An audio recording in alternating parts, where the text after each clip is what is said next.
আসসালামু আলাইকুম। যারা ৪৭তম বিসিএস পরীক্ষার জন্য আবেদন করবেন বা ফর্ম পূরণ করবেন, আজকের ভিডিওটি তাদের জন্য। কারণ আজকের ভিডিওতে আমি বলবো রয়্যাল ক্যাডার কোনগুলো এবং সুযোগ সুবিধা কী, ক্যাডার চয়েস কেন গুরুত্বপূর্ণ, ক্যাডার চয়েস লিস্ট কিভাবে সাজাবেন এবং বেশ কিছু ক্যাডার চয়েস লিস্ট আমি আপনাকে সাজিয়ে দিব। আপনি আপনাদের পছন্দ মতো যে কোনো একটি চয়েস লিস্ট অনুসরণ করে আবেদন করবেন। Turning point with Fahia YouTube চ্যানেলে আপনাদের স্বাগতম। এখানে আপনারা পাবেন job circular, job exam notice, job exam suggestion এবং জব প্রিপারেশন রিলেটেড বিভিন্ন ভিডিও। আমরা জানি ৪৭তম বিসিএস পরীক্ষার জন্য নিয়োগ বিজ্ঞপ্তি প্রকাশিত হয়েছে। পদ সংখ্যা ৩,৪৮৭টি। এই মোট পদ সংখ্যাকে দুইটি ভাগে ভাগ করা হয়েছে। জেনারেল ক্যাডারের জন্য ৬২৭ জন এবং টেকনিক্যাল অথবা প্রফেশনাল অথবা শিক্ষা ক্যাডারের জন্য ২৮৬০ জনকে নিয়োগ দেওয়া হবে। এখন আমরা জানব কোন পোস্টের জন্য কতজনকে নিয়োগ দিবে। আমি সাধারণত জেনারেল ক্যাডার এর জন্য কতজনকে কোন পোস্টে নিয়োগ দেওয়া হবে এই লিস্টটা এখন বলবো, যেন আপনাদের বুঝতে সুবিধা হয়। পররাষ্ট্র ১৫ জন, প্রশাসন ২০০, পুলিশ ১০০, আনসার ৮, অডিট ২৩, কর ১০৪, শুল্ক ও আবগারি ১০৪, রেলওয়ে ৪, সমবায় ৪, তথ্য ৪৩, ডাক ১৩, পরিবার পরিকল্পনা ৬২ এবং খাদ্য ক্যাডারের জন্য একজনকে নিয়োগ দেওয়া হবে। এখন জানব ক্যাডার কয় ধরনের এবং কোন ক্যাডারের জন্য কাদেরকে নিয়োগ দেওয়া হয়। আমরা জানি বিসিএসের মোট ক্যাডার সংখ্যা ২৬টি। এই ২৬টি ক্যাডারকে ৩টি ভাগে ভাগ করা হয়েছে। একটি সাধারণ ক্যাডার, শিক্ষা ক্যাডার এবং টেকনিক্যাল ক্যাডার। সাধারণ ক্যাডারে সাধারণত যে কোনো সাবজেক্টেই পড়াশোনা করা প্রার্থীরাই আবেদন করতে পারে। এখানে কোনো সাবজেক্টের নাম উল্লেখ থাকে না। ডাক্তার, ইঞ্জিনিয়ার, জাতীয় বিশ্ববিদ্যালয়, পাবলিক বিশ্ববিদ্যালয়, যে কোনো বিশ্ববিদ্যালয়ে অথবা যে কোনো কলেজে পড়াশোনা করুক না কেন, ৪ বছর মেয়াদি অনার্স বা সম্মান ডিগ্রি অথবা তার সমমানের কোনো ডিগ্রি যে কোনো সাবজেক্টেই পড়াশোনা করুক না কেন তারা আবেদন করতে পারবে। তাই এটা সাধারণ ক্যাডার, কারণ এই ক্যাডারে সবাই আবেদন করতে পারে। কম্পিটিশনও কিন্তু সাধারণ ক্যাডারে সবচেয়ে বেশি হয়। এরপর শিক্ষা ক্যাডার। শিক্ষা ক্যাডার সাধারণত সাবজেক্ট ভিত্তিক হয়ে থাকে। এখানে সাধারণত যে কোনো কলেজের স্টুডেন্টরাই আবেদন করতে পারে, কিন্তু এখানে আপনি যেই সাবজেক্টটা নিয়ে অনার্স অথবা মাস্টার্স করেছেন আপনার নিয়োগ কিন্তু ওই সাবজেক্টেই হবে। পেশা শিক্ষকতা। এখানে পদ সংখ্যা নির্দিষ্ট। বোটানি, জুওলজি, সমাজবিজ্ঞান, বাংলা, ইংরেজি, অঙ্ক, আপনি যে কোনো সাবজেক্ট থেকে অনার্স পাস করুন না কেন আপনাকে ওই সাবজেক্টের শিক্ষক হিসেবে নিয়োগ দেওয়া হবে। এখানে সবাই আবেদন করতে পারবেন না। আপনার সাবজেক্ট যদি না থাকে তাহলে আপনি শিক্ষা ক্যাডার দিতে পারবেন না। এরপর টেকনিক্যাল ক্যাডার। এটা সাধারণত ডাক্তার এবং ইঞ্জিনিয়াররাই এই ক্যাডারটা চয়েস দিতে পারে। শিক্ষা এবং টেকনিক্যাল ক্যাডারে আবেদন করার জন্য অবশ্যই আপনার নির্দিষ্ট সাবজেক্ট থাকতে হবে। যদি আপনার সাবজেক্টটা না থাকে তাহলে এই দুই ক্যাডার আপনি চয়েস দিতে পারবেন না। এখন তো অনেকে ভয় পাচ্ছেন, কারণ আপনাদের যদি সাবজেক্ট না থাকে তাহলে তো শিক্ষা বা টেকনিক্যাল ক্যাডার চয়েস দিতে পারবেন না। তখন আপনারা কি করবেন? যদি আপনাদের সাবজেক্ট না থাকে, মানে আপনাদের সাবজেক্ট অনুযায়ী পোস্ট শিক্ষা অথবা টেকনিক্যাল ক্যাডারে না থাকে, তাহলে আপনারা সাধারণ ক্যাডারের জন্য আবেদন করতে পারবেন। ক্যাডার চয়েসে সাধারণত অপশন থাকে জেনারেল ক্যাডার অথবা জেনারেল এবং টেকনিক্যাল বোথ ক্যাডার। যদি আপনার সাবজেক্ট না থাকে বা আপনি শিক্ষকতা পেশায় না যেতে চান তাহলে আপনি জেনারেল ক্যাডারের জন্য আবেদন করবেন। আর যদি আপনি শিক্ষকতা পেশাটা পছন্দ করেন তাহলে আপনি সাধারণ এবং টেকনিক্যাল বোথ ক্যাডারই আবেদন করবেন। আর যদি আপনি মনে করেন আপনি শিক্ষক হবেন তাহলে আপনি টেকনিক্যাল ক্যাডারটাই আবেদন করতে পারেন, বা এডুকেশন ক্যাডার বা প্রফেশনাল ক্যাডার। পরীক্ষার অংশগ্রহণের যোগ্যতা আমি আগেই বলেছি 4 বছর মেয়াদি অনার্স, এবং আপনি যদি ডিগ্রি করে থাকেন তাহলে অবশ্যই আপনাকে মাস্টার্স করতে হবে। যারা অ্যাপেয়ার্ড তারাও আবেদন করতে পারবেন। যাদের অনার্স পরীক্ষা চলমান, অনার্সের ফাইনাল পরীক্ষা 31 ডিসেম্বর এর মধ্যে শেষ হবে, তারাও আবেদন করতে পারবেন। বিসিএসে সাধারণত অ্যাপেয়ার্ড দিয়ে আবেদন করা যায়। অ্যাপেয়ার্ড বলতে তাদেরকে বোঝানো হয় বিসিএসের জন্য সর্বশেষ যে ডেটটা আবেদনের জন্য শেষ তারিখ থাকে, ওই ডেট পর্যন্ত যদি আপনার অনার্সের ফাইনাল পরীক্ষার লিখিত সবগুলো সাবজেক্টই পরীক্ষা হয়ে থাকে, তাহলে কিন্তু আপনি অ্যাপেয়ার্ড হিসাবে আবেদন করতে পারবেন। অনেকে বলে থাকে ভাইভা পরীক্ষা অনুষ্ঠিত না হলে অ্যাপেয়ার্ডে আবেদন করা যায় না, এটা ভুল। 31 ডিসেম্বর পর্যন্ত যদি আপনার লিখিত সবগুলো পরীক্ষা শেষ হয়ে থাকে তাহলে আপনি অবশ্যই আবেদন করতে পারবেন। কারণ ভাইভা পরীক্ষাটা অনেক দেরিতে হয় এবং এক এক কলেজে এক এক দিন ভাইভা অনুষ্ঠিত হয়। এর জন্য পিএসসি আগে থেকেই নির্ধারণ করেছে বিসিএস সার্কুলারে আবেদন করার শেষ তারিখ যেদিন, ওই দিনও যদি অনার্সের ফাইনাল পরীক্ষা শেষ হয়ে থাকে, লিখিত সবগুলোই যদি শেষ হয়ে থাকে, তাহলে আপনি অ্যাপেয়ার্ড হিসাবে আবেদন করতে পারবেন। এই বিষয়টা অনেকের কাছেই এলোমেলো মনে হয়, অনেকেই বুঝতে পারে না। এর জন্য আমি এই বিষয়টা বললাম যেন আর কারো বুঝতে কোনো সমস্যা না হয়। আবেদন করার আরও কিছু শর্ত আছে, সেগুলো হলো প্রার্থীকে অবশ্যই বাংলাদেশের স্থায়ী বাসিন্দা হতে হবে, মানে বাংলাদেশের নাগরিক হতে হবে, এবং কোনো প্রকার ফৌজদারি মামলার আসামি হওয়া যাবে না। এগুলো আপনারা সার্কুলার দেখে ভালোভাবে বুঝে তারপর আবেদন করবেন। এবং বর্তমানে সবচেয়ে বেশি গুরুত্বপূর্ণ যেটা, অনেকে আছেন বিদেশিদের বিয়ে করে থাকেন, সরকারের অনুমতি ব্যতীত বিদেশি কাউকে বিয়ে করা যাবে না।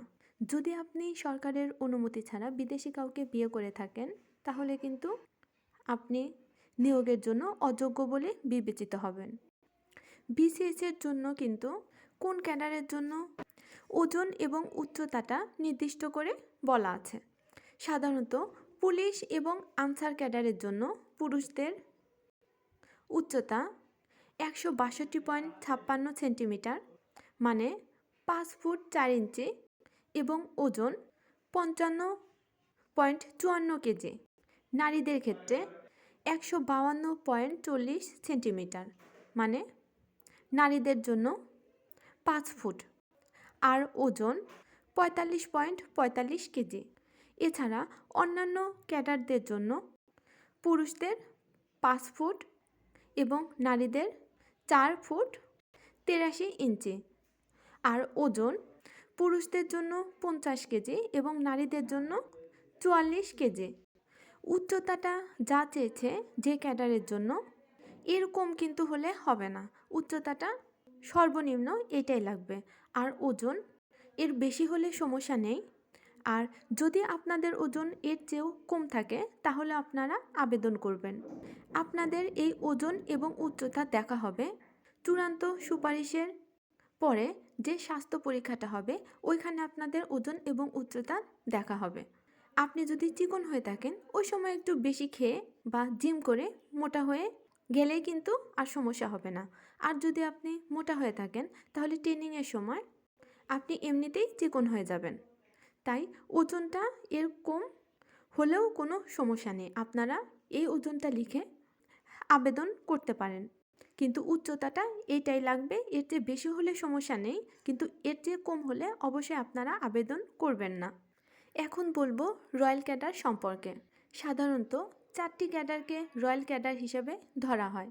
ফরেন অ্যাফেয়ার্স মানে পররাষ্ট্র, অ্যাডমিনিস্ট্রেশন মানে প্রশাসন, পুলিশ এবং কাস্টমস। বর্তমানে সুযোগ সুবিধার ভিত্তিতে অডিট ক্যাডারকেও রয়্যাল ক্যাডার হিসেবে ধরা হচ্ছে। এখন প্রশ্ন, কেন এই ক্যাডারগুলোকে রয়্যাল ক্যাডার বলা হয়? বিসিএসের জন্য যতগুলি ক্যাডার আছে সবগুলো ক্যাডারের মধ্যে এই ক্যাডারগুলোর সুযোগ সুবিধা, প্রমোশন এবং সম্মান অন্যান্য ক্যাডারদের চেয়ে এই ক্যাডারগুলোতে একটু বেশি পাবেন। এর জন্য এই ক্যাডারগুলোকে রয়্যাল ক্যাডার বলা হয়।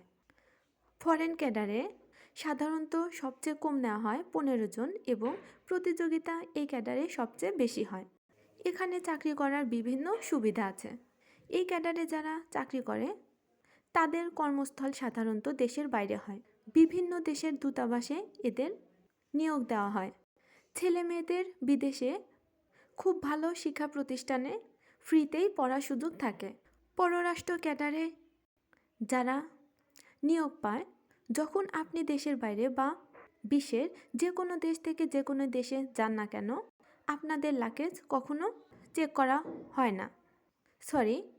এই ক্যাডারে নিয়োগপ্রাপ্তদের লাগেজ কখনো চেক করা হয় না। এদের পাসপোর্ট সাধারণত লাল হয়ে থাকে। বিদেশেও সাধারণত এরা যে বাড়িতে থাকে এই বাড়িগুলো কখনো তল্লাশি করা হয় না, এদের গাড়িও কখনো তল্লাশি হয় না। অনেক জ্যাম থাকলেও ওনারা যে গাড়িতে থাকে, মানে যে গাড়িটা ওনাদেরকে দেওয়া হয়, ওই গাড়িটা ট্রাফিক রুলস ভাঙলেও ওনাদের কোনো শাস্তিও দেওয়া হয় না। এই ক্যাডারে যারা চাকরি পায় তারা সাধারণত খুবই ভিআইপি পার্সন বলে গণ্য হয়।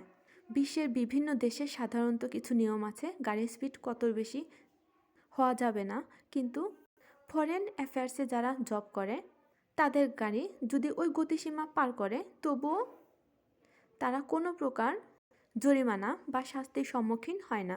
বিসিএসের যতগুলি ক্যাডার তার মধ্যে এই ক্যাডারের সুযোগ সুবিধা এবং প্রমোশন সিস্টেম সবচেয়ে ভালো এবং জীবনযাত্রার মান অনেক উন্নত হয়ে থাকে। আর কর্মজীবনের বেশিটা সময়ই দেশের বাইরে কাটানোর সুযোগ পায়। এর ফলেই ফ্রিতে বিভিন্ন দেশ ঘুরতে পারে। তারপর অ্যাডমিনিস্ট্রেশন ক্যাডার। এই ক্যাডারটি সাধারণত প্রশাসন ক্যাডার। প্রশাসন ক্যাডারে যারা নিয়োগপ্রাপ্ত হয় ওনারা নিজেকে ম্যাজিস্ট্রেট হিসেবে পরিচয় দিতে পারে। আর আমরা জানি ম্যাজিস্ট্রেটে পাওয়ার কতটা এবং কাজগুলো কী। তারপরও আমি বলছি, শিক্ষাক্ষেত্রে ম্যাজিস্ট্রেটরা কাজ করে থাকে, খাদ্যক্ষেত্রে ম্যাজিস্ট্রেটরা কাজ করে থাকে। এই প্রশাসন ক্যাডারকে সাধারণত ক্যাডারের রাজা বলা হয়, কারণ সবাই তো আর ফরেন অ্যাফেয়ার্স পায় না। ম্যাজিস্ট্রেটদের ক্ষমতা সাধারণত অনেক বেশি হয়ে থাকে। যে কোনো ক্যাডারের লোকেরাই ম্যাজিস্ট্রেটকে একটু বেশি সম্মান করে থাকে, কারণ ফরেন অ্যাফেয়ার্সের পর সাধারণত সবার পছন্দের তালিকায় অ্যাডমিনিস্ট্রেশন থাকে। যারা বেশি নাম্বার পায় তারাই সাধারণত এই ক্যাডারে যোগদান করে। এই ক্যাডারেও প্রতিযোগিতা কিন্তু অনেক বেশি হয়ে থাকে। প্রশাসন ক্যাডারে যারা নিয়োগ পায় শুধু তারাই সম্মান এবং সুযোগ সুবিধা পায় এমনটা কিন্তু না। আপনার পরিবার এবং আপনার আত্মীয় স্বজনও কিন্তু অনেক সম্মান পেয়ে থাকবেন।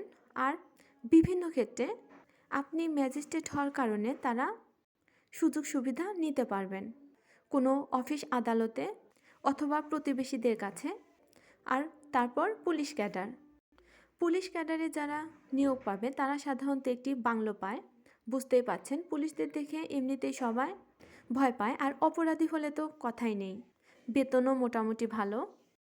আমি কাউকে উৎসাহিত করছি না, কিন্তু অনেকে আছেন দুর্নীতি করে অনেক টাকা ইনকাম করেন। এই ক্যাডারে কিন্তু আপনি অনেক দুর্নীতিও করতে পারবেন, যদিও এটা আমাদের কারো কাম্য নয়। যেটা সত্যি আমি সেটা আজকের ভিডিওতে বললাম। আর সৎ থাকতে চাইলেও সৎভাবে এখানে অনেক ইনকাম করতে পারবেন। বেতনের বাইরেও অনেক সুযোগ সুবিধা পাবেন। পরিবারদের জন্য গাড়ির সুবিধা আছে, বাংলোর সুবিধা আছে। ছেলেমেয়েরা ভালো স্কুল কলেজে পড়তে পারবে, অবশ্যই বাংলাদেশের মধ্যে। আপনি যে জেলায় নিয়োগ পাবেন সেই জেলায় আপনি খুবই গুরুত্বপূর্ণ একজন ব্যক্তি হবেন। আপনার ক্ষমতার পাওয়ারটা অনেক বেশি থাকবে।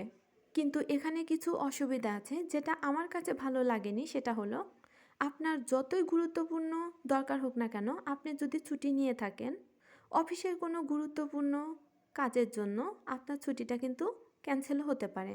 ধরেন আপনি ছুটি নিয়ে কোথাও গেছেন, আপনার ছুটি 3 দিন অথবা 4 দিন, আপনি 2 দিন কাটানোর পরেই কোনো না কোনো দরকার হলো, অবশ্যই আপনাকে ছুটি ক্যান্সেল করা হবে এবং আপনি আপনার কর্মস্থলে যোগদান করবেন। ডিউটির পরিমাণটা অনেক বেশি। অনেক সময় রাতেও কল টাইম আসে, মানে রাতেও কল দেয় অফিস থেকে, তখন আপনাকে ছুটে যেতে হবে। তাই আমার মনে হয় পুলিশ ক্যাডারের পরিশ্রমটা একটু বেশি। প্রশাসন ক্যাডারেও পরিশ্রমটা বেশি, কিন্তু পুলিশ ক্যাডারটা আমার কাছে খুব একটাও ভালো লাগে না সুযোগ সুবিধার দিক দিয়ে। এটা আমি আমার ব্যক্তিগত মতামত প্রকাশ করলাম। অনেকে আছেন পুলিশ ক্যাডারটা যাদের প্রথম পছন্দ, অনেক সুবিধাও আছে। চাইলে ইউটিউব থেকে অন্যান্য ভিডিও দেখে আপনারা এই ক্যাডার সম্পর্কে আরও সুযোগ সুবিধা দেখে নেবেন। যেহেতু আমার এটা ক্যাডার চয়েস ভিডিও, এর জন্য আমি অল্প অল্প করে আলোচনা করছি যেন আপনারা বুঝতে পারেন। আমি যে ক্যাডার চয়েসটা শেষে সাজিয়ে দেব, ওই ক্যাডার চয়েস লিস্টের মধ্যে কোনটা আপনি সিলেক্ট করবেন। সর্বশেষ কাস্টমস ক্যাডার, এই ক্যাডারে অনেক সুযোগ সুবিধা আছে। সরকারিভাবে আপনি কোয়ার্টার পাবেন, এই ক্যাডারেও আপনি গাড়ি পাবেন। অসৎভাবেও অনেকে ইনকাম করে, কিন্তু সৎভাবেও আপনি বেতনের বাইরে 1 থেকে 2 লাখ টাকা বা তারও বেশি বছরে ইনকাম করতে পারবেন। এবং সর্বশেষ যেটা বলবো, অডিট ক্যাডার। অডিট ক্যাডার যেহেতু রয়্যাল ক্যাডার না, কিন্তু সুযোগ সুবিধা অন্যান্য ক্যাডারের চেয়ে অনেক বেশি। এর জন্য এই 4টি রয়্যাল ক্যাডারের পরে অডিট ক্যাডারকে অনেকে রয়্যাল ক্যাডার বলে থাকছে। অডিট ক্যাডারেও গাড়ি পাবেন, কোয়ার্টার পাবেন এবং দেশের বাইরে বিভিন্ন প্রশিক্ষণ এর সুযোগ পাবেন। আর সরকারি বিভিন্ন প্রশিক্ষণ বলতেই কিন্তু আলাদা একটা ভাতা আপনাকে দেওয়া হবে। আর আমি যে কয়টা ক্যাডারের কথা বললাম, এর প্রতিটি ক্যাডারই কিন্তু কোয়ার্টার পায়। ফরেন ক্যাডার তো দেশের বাইরে নিয়োগ হয় এবং অন্যান্য ক্যাডারগুলো বাংলাদেশে নিয়োগ হবে। আপনি কোয়ার্টারে সুবিধা পাবেন, গাড়ি পাবেন, আপনার সিকিউরিটি সিস্টেমটা অনেক ভালো হবে, আর্থিক এবং সামাজিক মর্যাদাটা অনেক বেশি পাবেন। সরকারি বেতনের বাইরেও আপনি অনেক টাকা ইনকাম করতে পারবেন। অনেকে আপনারা নতুন আছেন যারা জানেন না ক্যাডার চয়েসটা কিভাবে দেওয়া হয়। আপনি ইচ্ছামতো একটা ক্যাডার চয়েস দিলেন, এমনটা কিন্তু হবে না। সাধারণত যেই ক্যাডারগুলোর জন্য বেশি প্রতিযোগিতা হয়, ওই ক্যাডারগুলোর সুযোগ সুবিধা বেশি এবং অন্যান্য ক্যাডারগুলোর চেয়ে ভালো। এর জন্য কিন্তু ওই ক্যাডারের জন্য মানুষ বেশি ঝুঁকে পড়ে, আর তাই প্রতিযোগিতাও অনেক বেশি হয়। ওই ক্যাডারগুলো যদি আপনি পছন্দের প্রথমে রাখেন, তাহলে কিন্তু অনেক বেশি নাম্বার পেয়ে ওই ক্যাডারগুলো আপনার পেতে হবে। যদি আপনি এলোমেলো ক্যাডার চয়েস দেন, তাহলে ভাইবা বোর্ডেও কিন্তু আপনার বিব্রতকর পরিস্থিতিতে পড়তে হবে। এখন আমি বলবো ক্যাডার চয়েসটা সাধারণত কিভাবে দেওয়া হয়। ধরেন আপনি একটি ক্যাডার চয়েস দিলেন, সেটা যে কোনো ক্যাডারই হোক না কেন। আপনি যদি বেশি নাম্বার পান এবং ওই ক্যাডারে যদি সুপারিশপ্রাপ্ত হওয়ার জন্য যে নম্বরটা থাকবে, ওই নম্বরটা যদি আপনি অর্জন করেন, তাহলে কিন্তু আপনি ওই ক্যাডারটা পাবেন। তা না হলে আপনার পছন্দের দ্বিতীয়তে যে ক্যাডার চয়েস আপনি দিয়েছেন, ওইটাতে যদি আপনার নাম্বারটা আসে, তাহলে আপনি ওই ক্যাডার পাবেন। এইভাবে একটার পর একটা ক্যাডার চয়েস দেখা হয়। এখন ধরলাম আপনি রেলওয়ে ক্যাডার প্রথম চয়েস দিয়েছেন, কারণ আপনি মনে করছেন আপনি ভালো ক্যাডারগুলো পাবেন না। আপনার মার্ক ধরলাম 630, আর প্রশাসন ক্যাডারে যে প্রথম হয়েছে ওনার মার্ক 580। আপনি আপনার পছন্দের তালিকায় প্রথমে রেখেছেন রেলওয়ে, তারপর প্রশাসন, তারপর পুলিশ। কিন্তু আপনার নাম্বার বেশি হওয়াতে আপনি যেহেতু রেলওয়েটা দিয়েছেন, তাই আপনি আপনার পছন্দের ক্যাডারটাই পেয়ে যাবেন, মানে রেলওয়ে। এর ফলে ভুল ক্যাডার চয়েস দেওয়ার কারণে আপনি কিন্তু অ্যাডমিন ক্যাডারটা পাবেন না। কিন্তু অন্য কেউ আপনার চেয়েও কম নাম্বারে কিন্তু ভালো একটি ক্যাডার পেয়ে গেছে। ক্যাডার চয়েস লিস্ট সাধারণত এর জন্য দেখা হয় প্রার্থীর প্রথম পছন্দ কি, দ্বিতীয় পছন্দ কি, কোন কোন ক্যাডারকে আপনি পছন্দের প্রথমের দিকে রেখেছেন। এর মানে ওই ক্যাডারগুলোতে চাকরি করার জন্য আপনার আগ্রহ আছে। তাই ভুলভাবে ক্যাডার চয়েস দিলে আপনি যদি ভালো নাম্বারও পান, তারপরও কিন্তু আপনি ভালো ক্যাডারগুলো নাও পেতে পারেন। তাই আমার পরামর্শ থাকবে, আপনি জানেন আপনার বিসিএস হবে না, আপনি জানেন আপনি বেশি নাম্বার তুলতে পারবেন না, তারপরও আপনি ক্যাডার চয়েসটা সঠিকভাবে পূরণ করবেন এবং বেশি ক্যাডার চয়েস দেওয়ার চেষ্টা করবেন। এমন তো না আপনার ক্যাডার চয়েস বেশি দিলে আপনার কোনো সমস্যা আছে। যেহেতু আপনি আবেদন করছেন এবং বেশি পোস্ট আছে, তাই আপনি বেশি ক্যাডার চয়েস দিবেন। ক্যাডার চয়েসটা দেখা হয় সবচেয়ে বেশি নাম্বার যে পেয়েছে তার থেকে কমের ভিত্তিতে। আমি একটি ক্যাডার চয়েস লিস্ট করেছি, এটাতে আপনারা দেখতে পাচ্ছেন অনেকগুলো ক্যাডার, সাধারণত 1 থেকে 6 নাম্বার। এই ক্যাডারগুলো সুযোগ সুবিধা বেশি।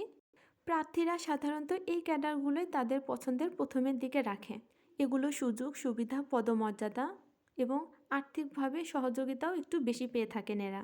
আর নিচে যে ক্যাডারগুলো আমি রেখেছি, এই ক্যাডারগুলোর মতো না। বিসিএস এর সব ক্যাডারই সাধারণত ভালো, কিন্তু নিচের ক্যাডারগুলো একটু নর্মাল, কারণ এরা গাড়ির সুবিধা পায় না, বাড়ি পায় না, এদের এক্সট্রা কোনো তেমন পাওয়ারও থাকে না।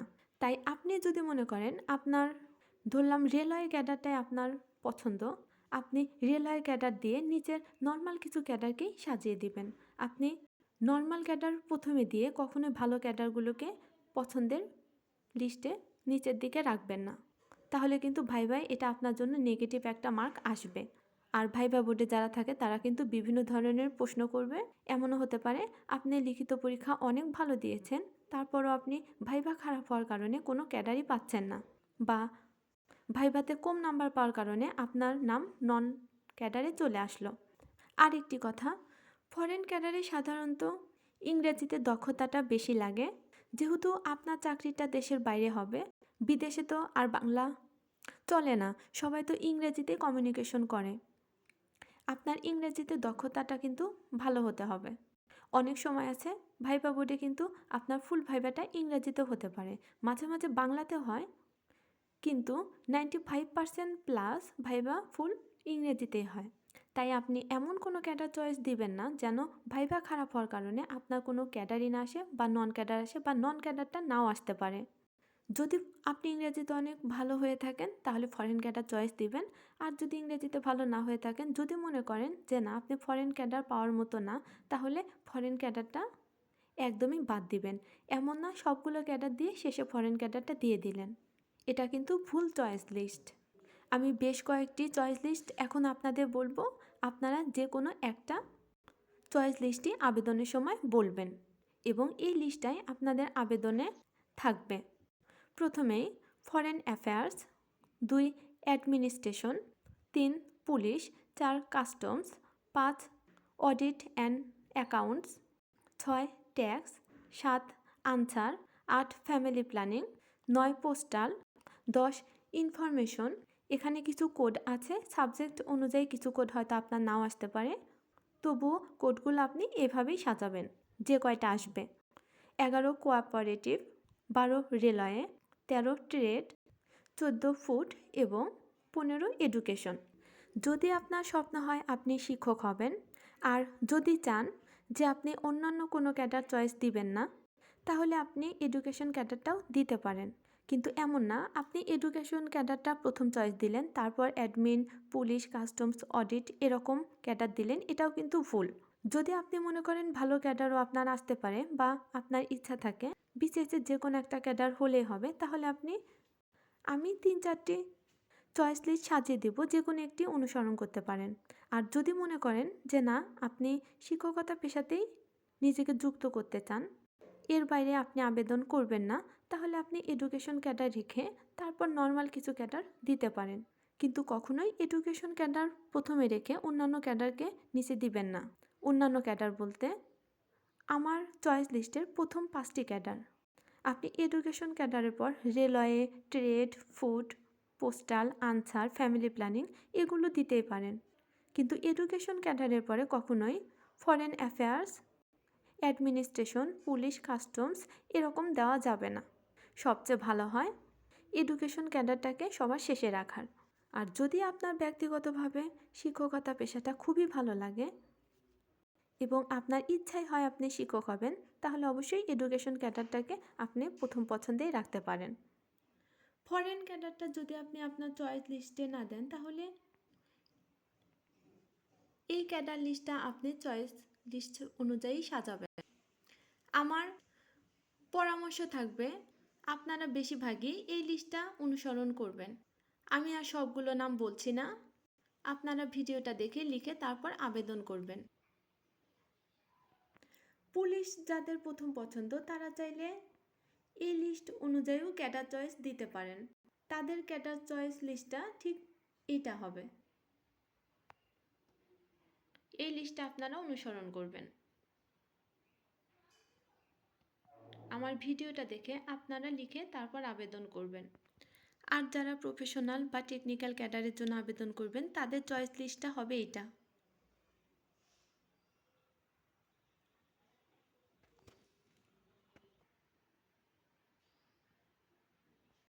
আমি বেশ কয়েকটি চয়েস লিস্ট আপনাদের জন্য ভিডিওতে দিয়েছি। আমার যে কোনো একটি চয়েস লিস্ট সম্পূর্ণটাই ফলো করে আপনারা আবেদন করতে পারেন। তাহলে ইনশাল্লাহ ভুল হওয়ার সম্ভাবনা থাকবে না। যেহেতু বয়স বৃদ্ধি হয়েছে, তাই জেনে বুঝে সঠিকভাবে তারপর ফর্মটা পূরণ করবেন। অবশ্যই ফর্ম পূরণ করার পরেই আপনি টাকা পেমেন্ট করবেন না, কারণ ফর্ম পূরণ করার পরে যদি আপনি টাকা পেমেন্ট করেন, আপনার ফর্ম পূরণ করতে ভুল হয়েছে কি না এটা কিন্তু আপনি বুঝতে পারবেন না। কম্পিউটারের দোকানে গিয়ে ধীরে সুস্থে এবং বুঝে শুনে তারপর আবেদন করবেন। কখনোই আপনি বলবেন না কম্পিউটারের দোকানে যে থাকবে যে আপনি আপনার মতো আবেদন করেন বা আপনি দেখলেই হবে। নামের বানান সব কিছু আপনি ওনাকে বলবেন এবং সাবমিট করার আগেও আপনি বেশ কয়েকবার দেখবেন। কারণ টাকা যদি আপনি পেমেন্ট করেন তারপর কিন্তু হাজার ভুল হলে আপনি আর পাল্টাতে পারবেন না। সবচেয়ে ভালো হয় আপনি আবেদন করে এসে বাসায় আধা ঘন্টা থেকে 1 ঘন্টা খুব ভালোভাবে বা কয়েক মিনিট আপনি আপনার আবেদন কপিটা ভালোভাবে পড়বেন, দেখবেন কোনো ভুল আছে কি না, তারপর টাকা পেমেন্ট করবেন। অনেকে আছেন যাদের ভোটার আইডি কার্ডের সাথে সার্টিফিকেটের নামের কিছু ভুল আছে, তাদের জন্য বলবো এতে দুশ্চিন্তা করার কোনোই কারণ নেই। কারণ আপনার সার্টিফিকেটের নাম কি আছে, সার্টিফিকেট অনুযায়ী আপনি আবেদন করবেন। ভোটার আইডি কার্ডটা কিন্তু খুব একটা গুরুত্বপূর্ণ না। ভাইভাতে আপনি যদি ভাইভা পরীক্ষাটা দিতে যান তাহলে আপনার জন্ম সনদ অথবা ভোটার আইডি কার্ডটা দেখবে যে আপনি বাংলাদেশের নাগরিক কি না, এর বেশি কিছু না। তাই ভোটার আইডি কার্ডে কোনো বানান ভুল বা কোনো সমস্যা হলেও চিন্তা করার কোনো কারণ নেই। আপনি আপনার সার্টিফিকেট অনুযায়ী আবেদন করবেন এবং আপনি যদি ভাইভা পরীক্ষা দিতে যান তার আগে ভোটার আইডি কার্ডের ভুলটা আপনি সংশোধন করতে পারবেন, কিন্তু আপনার সার্টিফিকেটের ভুলটা আপনি সংশোধন করতে কিন্তু অনেক ঝামেলায় পড়বেন। তাই সার্টিফিকেট অনুযায়ী আপনি ফর্ম পূরণ করবেন। আর এখন বলবো সবচেয়ে গুরুত্বপূর্ণ একটি কথা, যারা আমার সাবস্ক্রাইবার আছেন, যারা আমার ভিডিওটা দেখবেন, তারা অবশ্যই প্রথমের দিকে আবেদন করবেন না। প্রথমের দিকে আবেদন করলে অনেকে এসে ভুল করে, অনেকে অনেক কিছু বুঝতে পারে না। প্রথমে সাধারণত আপনার ফ্রেন্ড সার্কেল বা অন্য কেউ যদি আবেদন করে তাদেরকেও আবেদন করতে দিবেন না। আপনি একটু সময় নিয়ে, যেহেতু 31 তারিখ আবেদনের শেষ দিন, তাই আপনি মাঝামাঝি সময়ে আবেদন করবেন। মাঝামাঝি সময়ে আবেদন করার অনেক সুবিধা আছে, যেমন বিসিএসের কেন্দ্র কিন্তু যারা শেষের দিন আবেদন করেছে, মানে শেষ থেকে সামনের দিকে নিয়ে আসে, অথবা প্রথমের দিকে যারা আবেদন করেছে তাদের থেকে শেষের দিন বা শেষের দিকে নিয়ে আসে। এক্ষেত্রে আপনি যদি মাঝামাঝিতে আবেদন করেন, এখানে কেন্দ্র সাধারণত শহরের আশেপাশ বা দূর থেকে শহরের কাছে এরকম ফেলে। তাই মাঝামাঝিতে আপনি যদি আবেদন করেন, পিছন দিক থেকে সিট প্ল্যানিং হোক বা প্রথমের দিক থেকে সিট প্ল্যানিং হোক, মাঝামাঝিতে আবেদন করার কারণে আপনার কেন্দ্রটা ভালো একটা জায়গায় হবে। এর কারণে আপনার যেতে সুবিধা হবে। সাধারণত ভালো একটি জায়গায় কেন্দ্র হওয়ার জন্য মাঝামাঝিতে আবেদন করার পরামর্শটা আমি আপনাদেরকে দিলাম। যারা 47তম বিসিএসের জন্য প্রস্তুতি নিতে চান কিন্তু কিভাবে পড়তে হবে, কতটুকু পড়তে হবে আর কি গুরুত্বপূর্ণ বুঝতে পারছেন না, তারা আমার প্রতিদিনের পড়ার রুটিনটা ফলো করতে পারেন। আমি 47তম বিসিএসের প্রস্তুতির জন্য প্রতিদিনের পড়ার রুটিন শেয়ার করছি। আমার ওই ভিডিওগুলো দেখে অনেকেই প্রস্তুতি নিচ্ছে। আজকের ভিডিওটা সাধারণত অনেক বড় হয়েছে, আমি এত বড় ভিডিও করি না। যদি কারো কোনো জিজ্ঞাসা থাকে অবশ্যই কমেন্টে লিখবেন, আর কেউ কোনো কিছু বুঝতে না পারলে সেটাও কমেন্টে লিখতে পারেন। ভিডিও সম্পর্কিত কোনো প্রশ্ন বা কমেন্ট করলে আমি অবশ্যই উত্তর দিব। আমার ভিডিওটি দেখার জন্য ধন্যবাদ। ভিডিওটি ভালো লাগলে অবশ্যই ফ্রেন্ডসদের সাথে শেয়ার করবেন, আর নতুন হয়ে থাকলে আমার চ্যানেলটা প্লিজ সাবস্ক্রাইব করবেন। ভিডিওটি দেখার জন্য ধন্যবাদ। আল্লাহ হাফেজ।